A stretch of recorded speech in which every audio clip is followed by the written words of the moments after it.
የዘንድሮ ምርጫ ትልቅ ትምህርት ሰጠ ሆኖ አልፏል ሲሉ ጠቅላይ ሚኒስትር አብይ አህመድ ገለጹ። ጠቅላይ ሚኒስትሩ ለተወካዮች ምክር ቤት አባላት በሰጡት ማብራሪያም የዘንድሮ ጠቅላላ ምርጫ እንዳይካሄድ የሚፈልጉ አካላት በርካታ ጥረቶችን ቢያደርጉም ምርጫው ትልቅ ትምህርት የተወሰደበት ሆኖ በስኬት ተጠናቋልም ብለዋል። በፌዴሬሽን ምክር ቤት ላይ የቀረበው ሪፖርት እንደተመላከተው ለምክር ቤቱ የሚቀርቡ የአስተዳደር ወሰንና የማንነት ጥያቄዎች ቁጥር ከፍተኛ ሁኔታ መቀነሱ ተገለጸ። የፌዴሬሽን ምክር ቤት 6ኛ ፓርላማ ዘመን 5ኛ ዓመት ሁለተኛ መደበኛ ጉባኤውን በትናንትናው ዕለት ሰኔ 29 ቀን 2018 ዓ.ም አካሂደዋል። በሱዳን የህፃናት ሁኔታ አሳሳቢ መሆኑን የተባበሩት መንግስታት ድርጅት ገለጸ። በሱዳን የሚገኙ ህፃናት የማያቋርጥ ጥቃት፣ የመፈናቀልና የችግር አዙሪት ውስጥ መውደቃቸውን የተባበሩት መንግስታት ድርጅት የህፃናት መርጃ ድርጅት ዩኒሴፍ አስጠነቀቀ። በሆርሙዝ የባህር ወሽመጥ አቅራቢያ የሚገኝ አንድ የነዳጅ ጫኝ መርከብ ላይ ማንነቱ ባልታወቀ ተኳሽ ጥቃት መፈጸሙን የብሪታንያ ጦር አስታወቀ። ይህ ክስተት በአሁኑ ወቅት በአሜሪካና በኢራን መካከል ያለውን ዲፕሎማሲያዊ ውጥረት ዳግም ቀስቅሶታል። ዝርዝር አለ። ውድ የሀገሬ ቲቪ ተመልካዮቻችን ለሰዓቱ ያዘንላችሁ ዘገባዎች ተጀምረዋል። ከዘገባዎቹ ጋር ሚኪያስ ኃይሌ ነኝ። ምርጫ የጥቃት ኢላማ ሆኖ ነበር ሲሉ ጠቅላይ ሚኒስትር አብይ አህመድ ተናገሩ። የዘንድሮ ምርጫ ትልቅ ትምህርት ሰጠ ሆኖ አልፏል ሲሉ ጠቅላይ ሚኒስትር አብይ አህመድ ገለጹ። ጠቅላይ ሚኒስትሩ ለተወካዮች ምክር ቤት አባላት በሰጡት ማብራሪያም የዘንድሮ ጠቅላላ ምርጫ እንዳይካሄድ የሚፈልጉ አካላት በርካታ ጥረቶችን ቢያደርጉም ምርጫው ትልቅ ትምህርት የተወሰደበት ሆኖ በስኬት ተጠናቋልም ብለዋል። 7ኛው ጠቅላላ ምርጫ እስካሁን ከነበሩት ምርጫዎች አንድ የሚለይበት ባህሪ አለ ያሉ ጠቅላይ ሚኒስትሩ የምርጫው ሂደት በተለያዩ የውስጥና የውጭ ኃይሎች ጥቃት ኢላማ ሆኖ ነበርም ሲሉ አብራርተዋል። 7ኛው ጠቅላላ ምርጫ እንዳይደረግ ዜጎችም ህገ መንግስታዊ መብታቸውን በሰላማዊ መንገድ እንዳይጠቀሙ ቅስቀሳዎች መደረጋቸውን የገለጹት ጠቅላይ ሚኒስትሩ ዜጎች በአንድ ድምፅ የጋራ ሀገር ለማጽናት በምርጫ ላይ መሳተፋቸው ዜጎች ለሰላማዊ ሀገረ መንግስት ግንባታ ያላቸውን ቁርጠኝነት ያሳዩበት መሆኑን አንስተዋል። ጠቅላይ ሚኒስትሩ የተወካዮች ምክር ቤት አባላት ለቀረበላቸው ጥያቄዎች ምላሽም ሰጥተዋል። በተያያዘም ጠቅላይ ሚኒስትር አብይ አህመድ ዶክተር ደሳለኝ ጫኔን ጨምሮ ሌሎች በተጠናቀቀው ምክር ቤት ዘመን ጠንካራ ተሳትፎ ነበራቸው የተወካዮች ምክር ቤት የአብረን እንስራ ጥያቄም አቅርበዋል። ጠቅላይ ሚኒስትር አብይ በሚቀጥለው የምክር ቤት ዘመን በአባልነት ለማይቀጥሉ የተፎካካሪ ፓርቲ አባላት ማለትም አቶ ባርጣሜ ፍቃዱና ሌሎች የኢዜማ አባላት እንዲሁም ዶክተር ደሳለኝ ጫኔና ሌሎች የአብን አባላት ዶክተር መብራቱ አለሙ እንዲሁም ሌሎች የግል ተመራጮች በእውቀታቸውና በአቅማቸው የህዝብን ድምፅ ለመሰማት አድርገውታል ያሉት ጥረት ምስጋና አቅርበዋል። ዶክተር ደሳለኝ ጫኔ በዛሬው ዕለት ያቀረቡት አስተያየት የመጨረሻ እንዳይሆንና ከምክር ቤት ውጪ ባሉ ሀገራዊ ስራዎች ላይ አብረዋቸው እንዲሰሩም እንደሚፈልጉ የገለጹት ጠቅላይ ሚኒስትሩ በተወካዮች ምክር ቤት ፊት አብረን እንስራ ጥያቄንም አቅርበዋል። ኢትዮጵያ የሁላችን እናት ናት ያሉት ጠቅላይ ሚኒስትሩ በቀጣይነት ለሀገራችን የምናደርጋቸው ጥረቶች ውስጥ አብራችሁን ስሩ ሲሉም ጠይቀዋል። ከዚህ በተጨማሪ በቀጣይ ምክር ቤት ስራ ዘመን የምክር ቤት አባል ሆኖ ለማይቀጥሉ የብልጽግና ፓርቲ አባላትም ምስጋናቸውን አቅርበዋል። ለፌዴሬሽን ምክር ቤት የሚቀርቡ የማንነትና የአስተዳደር ወሰን ጥያቄዎች መቀነሳቸው ተገለጸ። ለፌዴሬሽን ምክር ቤት የሚቀርቡ የአስተዳደር ወሰንና የማንነት ጥያቄዎች ቁጥር በከፍተኛ ሁኔታ መቀነሱም ተገልጿል። የፌዴሬሽን ምክር ቤት 6ኛ ዘመን 5ኛ ዓመት ሁለተኛ መደበኛ ጉባኤም ተካሂዷል። ለክልሎች የተደረጉ ቀጣይነት ያለው ድጋፍና ክትትል ምክንያት ወረዳ ወይም ዞን ሊሆን የሚሉ ጥያቄዎች በዚያው በአጭሩ እንዲፈቱ ተደርጓል ሲሉ የምክር ቤቱ አፈ ጉባኤ አገኘሁ ተሻገር ገልጸዋል። በተለይም በደቡብ ኢትዮጵያና በሲዳማ ክልሎች ተነሱ ጥያቄዎች ክልሎች ራሳቸው ተወያይተው መፍትሄ እንዲሰጡ መደረጉን ለጥያቄዎቹ መቀነስ ትልቅ አስተዋጽኦ አድርጓልም ብለዋል። የማንነትና አስተዳደር ወሰን ግጭቶች በዘላቂነት ለመፍታት የሚያስችል የምላሽ አሰጣጥ ደንብ በመዘጋጀት ላይ መሆኑን ያብራሩት የማንነት አስተዳደር ወሰንና የሰላም ጉዳዮች ቋሚ ኮሚቴ ጸሐፊ ናቸው። ይሁን እንጂ የኢትዮጵያ ብሔር ብሔረሰቦች የማንነት መገለጫ ጥናት በበጀት እጥረት ምክንያት በሚፈለገው ፍጥነት አለመከናወኑም ጠቁመዋል። የሩሲያው የውጭ ጉዳይ ሚኒስትር ሰርጌይ ላቭሮቭ አዲስ አበባ ገቡ።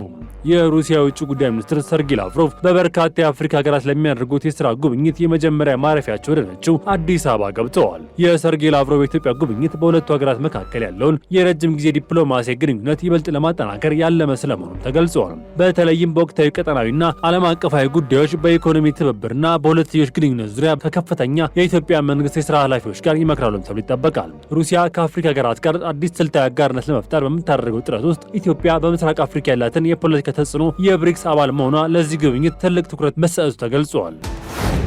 የሐረሪ ባህል ስፖርት ፌስቲቫል በሜምፊስ ከተማ በዓል ሆኖ እንዲከበር ተወሰነ።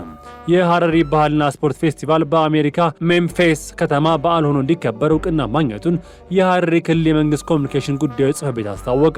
እውቅናው በሜምፊስና በሐረሪ ከተማ መካከል የሁለትዮሽ ግንኙነት ለማጠናከር ምቹ ሁኔታን ይፈጥራልም ሲሉ የሐረሪ ክልል የመንግስት ኮሚኒኬሽን ጉዳዮች ጽሕፈት ቤት ኃላፊ አቶ ሄኖክ ሙሉነ ገልጸዋል። የሐረሪ ባህልና ስፖርት ፌስቲቫል ኢትዮጵያን ጨምሮ በተለያዩ የዓለም ሀገራት ላለፉት 28 ዓመታት ተከብሯል ያሉት አቶ ሄኖክ በዓሉም በየዓመቱ በፈረንጆቹ ሰኔ 1 ቀን እንዲከበር ምክር ቤቱ በአዋጅ መደንገጉንም ገልጸዋል። የዘንድሮ 28ኛው የሐረሪ ባህል ስፖርት ፌስቲቫል በሜምፊስ ከተማ እየተከበረ ስለመሆኑም ገልጸዋል። የሐረሪ ባህልና ስፖርት ፌስቲቫል በአሜሪካ ሜምፊስ ከተማ አስተዳደር ምክር ቤት በአዋጅ እውቅና ማግኘቱን ጠቅሰው በውጭ ዓለም የሚኖሩ የሐረሪ ተወላጆች ባህላቸውን፣ ታሪካቸውን፣ ቋንቋቸውንና ቅርሶቻቸውን ለቀጣይ ትውልድ ለማስተላለፍ ምቹ ሁኔታን የሚፈጥር መሆኑን ተናግረዋል። እውቅናው ጥንታዊ ባህልን ጠብቆ ለማቆየትና ለቀጣዩ ትውልድ ለማስተላለፍ ትልቅ መነሳሳትን የሚፈጥር መሆኑን በመግለጽ በሜምፊስ ከተማ ለባህል ብዝሃነትና በህዝቦች መካከል የእርስ በርስ ትውውቅና ትስስር እንዲጠናከር ያላትን ቁርጠኝነት የሚያሳይ መሆኑን አስረድተዋል። በውጭ ሀገራት የሚኖሩ የሐረሪ ተወላጆች ከሀገራቸው ጋር ያላቸውን ትስስር የበለጠ የሚያጎለብቱበት መሆኑን የገለጹት ኃላፊው ዲያስፖራው በኢንቨስትመንትና በማህበራዊ ዘርፎች የሚሳተፍበትን ዕድል ይፈጥራልን ብለዋል። በሱዳን የህፃናት ሁኔታ አሳሳቢ መሆኑ ተገለጸ። በሱዳን የሚገኙ ህጻናት የማያቋርጥ ጥቃት፣ የመፈናቀል ችግር አዙሪት ውስጥ መውደቃቸውን የተባበሩት መንግስታት የህጻናት መረጃ ድርጅት ዩኒሴፍ አስጠነቀቀም። በሱዳን የዩኒሴፍ ተወካይ ለሰብአዊ መብቶች ምክር ቤት እንደገለጹት ባለፉት 6 ወራት ብቻ ከ200 በላይ ህጻናት በድሮን ጥቃትና በሌሎች ግጭቶች ሳቢያ ተገድለዋል ወይም ቆስለዋል ሲሉ አብራርተዋል። በሱዳን መደበኛ ጦርና ፈጣን ድጋፍ ሰጪ ኃይሎች መካከል እየተካሄደ ባለው ጦርነት 60% የሚሆነው የጉዳት መጠን በድሮን ጥቃት ሳቢያ የደረሰ መሆኑን ተመላክተዋል። ውጊያው በአሁኑ ወቅት በኮርዶፋን፣ ዳርፉርና ብሉ ናይል ግዛቶች ውስጥ ተባብሶ መቀጠሉን ሪፖርት ተገልጿል። በተለይም በኤል ኦቤይድ ከተማ የሚደረገው ውጊያ ሊያስከትል የሚችለውን የከፋ ሰብአዊ ጥሰት ስጋት ስለመፍጠሩ ተብራርተዋል። የተባበሩት መንግስታት የሰብአዊ መብቶች ምክር ቤት በፈጥኖ ደራሽ ኃይሉ የሚፈጸሙ ጥቃቶችን እናም በጦርነት ውስጥ የሚታዩ ማንኛውም የውጭ ጣልቃ ገብነቶች በጽኑ አውግዘዋል። ግጭቱ እስካሁን 59000 ሰዎችን ለሞት 13 ሚሊዮን ሰዎችን ደግሞ ለስደት ዳርጓል። በአሁኑ ወቅት ከ30 ሚሊዮን በላይ ሱዳናውያን በአስቸኳይ ሰብአዊ እርዳታ የሚፈልጉ ሲሆን የድሮንና የመድፍ ጥቃቶች ትምህርት ቤቶችን፣ በገቢዎችና የውሃ ጣቢያዎች ኢላማ ማድረጋቸውን ተገልጿል ሲል አፍሪካ ኒውስ ዘግቧል። በሆርሙዝ በነጭ ጫኝ መርከብ ላይ ጥቃት ተፈጸመ። በሆርሙዝ የባህር ወሽመጥ አቅራቢያ በሚገኝ አንድ የነጭ ጫኝ መርከብ ላይ ማንነቱ ባልታወቀ ተኳሽ ጥቃት መፈጸሙን የብሪታንያ ጦር አስታወቀ። ይህ ክስተት በአሁኑ ወቅት በአሜሪካና በኢራን መካከል ያለውን ዲፕሎማሲያዊ ውጥረት ዳግም ቀስቅሶታል። የብሪታንያ የባህር ንግድ ክንውን ማዕከል እንደገለጸው ጥቃቱ የደረሰው በኦማን ሊማ የባህር ዳርቻ 14.8 ኪሎ ሜትር አካባቢ ርቀት ላይ መሆኑን ተገልጿል። በመርከቧ ግራ በኩል በደረሰ ጥቃትም የእሳት አደጋ ቢከሰትም እስካሁን በሰው ሕይወት ላይ የደረሰ ጉዳትም ሆነ የአካባቢ ብክለት አለመኖሩም ተገልጿል። የኢራን መንግስታዊ ሚዲያ አልራኪያት የተሰኘችው የኳታር የተፈጥሮ ጋዝ ጫኝ መርከብ የኢራንን ማስጠንቀቂያ ችላ ማለቷ ጥቃት እንደተፈጸመባት ዘግበዋል። መርከቧ በአሜሪካ የባህር ኃይል ታጅባ ስትጓዝ እንደነበረም ጠቅሷል። ይህ ጥቃት የተፈጸመው አሜሪካና እስራኤል በኢራን ላይ ጥቃት ከሰነዘሩበት የካቲት 21 ጀምሮ በወሽመጡ ላይ በሚያልፉ 15 በላይ መርከቦች ላይ ጥቃት በደረሰበት ወቅት ነው። ኢራን በስትራቴጂካዊ የሆርሙዝ ባህር ወሽመጥ ላይ የባህር ጉዞ ቁጥጥር ለማድረግ ስትሞክር አሜሪካ የትራምፕን አስተዳደር ዳግም ያልተገደበ የባህር ነጻነት ጉዞ እንዲረጋገጥ ይፈልጋል። ባለፈው ሳምንት በዶሃ የተደረገው ቀጥተኛ ያልሆነ ድርድር ምንም አይነት መሻሻል ሳያሳይ መጠናቀቁ ይታወሳል ሲል አልጀዚራ ዘግቧል።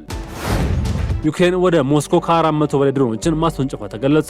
በቱርክ ከሚካሄደው የሰሜን አትላንቲክ ጦር ቃል ኪዳን ድርጅት ኔቶ ጉባኤ ቀደም ብሎ ዩክሬን ወደ ሩሲያ መዲና ሞስኮ ከ400 በላይ ድሮኖችን ማስወንጨፏን የሞስኮ ከንቲባ ሰርጌይ ሶቦኒያን አስታወቁ። እንደ ከንቲባው ገለጻ ትላንት ምሽት ጀምሮ ከ430 በላይ ድሮኖች ወደ ሞስኮ አቅጣጫ መተኮሳቸውንም ገልጸዋል። እነዚህ ድሮኖች መካከል አብዛኞቹ ከከተማ ርቀው ባሉ ስፍራዎች ላይ የተመቱ ሲሆን 36 ያህሉ ደግሞ ወደ ሞስኮ አቅጣጫ እየተቃረቡ ሳሉ በአየር መከላከያ መደምሰሳቸውን ሶቦኒያን በማህበራዊ ትስስራቸው ገልጸዋል። ይህ ጥቃት ዩክሬን ከሩሲያ ላይ ከከፈተቻቸው መጠነ ሰፊ የድሮን ጥቃቶች አንዱ ተደርጎም ተወስዷል። በሌላ በኩል የሩሲያ መከላከያ ሚኒስትር ባለፉት 24 ሰዓት ውስጥ ብቻም በመላው ሀገሪቱ በአጠቃላይ 992 የዩክሬን ድሮኖችን መቶ መጣሉን አስታውቋል። ይሁን እንጂ በኒዥኒ ኖቭጎሮድ ግዛት በተሰነዘረ የድሮን ጥቃት የሁለት ሰዎች ሕይወት ማለፉም ተነግሯል። ይህ መጠነ ሰፊ ጥቃት የተሰነዘረው የሩሲያው ፕሬዝዳንት ቭላዲሚር ፑቲን በሀገር ውስጥ የነዳጅ አቅርቦት ዙሪያ ከባለስልጣናት ጋር ስብሰባ እያደረጉ ባሉበት ወቅት ነው። የኔቶ ሀገራት መሪዎች በቱርክ የሚያደርጉ ስብሰባ ላይ የዩክሬን ጦርነት ሁኔታ ለኪየቭ የሚደረገው የድጋፍ ዋነኛ የመወያያ አጀንዳ እንደሚሆን ይጠበቃል ሲል ኤምኤስ ኒውስ ዘግቧል። ውድ የሀገሬ ቲቪ ተመልካቾቻችን ለሰዓቱ ያዘጋጇቸው ዘገባዎች ተጠናቀዋል። ቸር ቆዩ።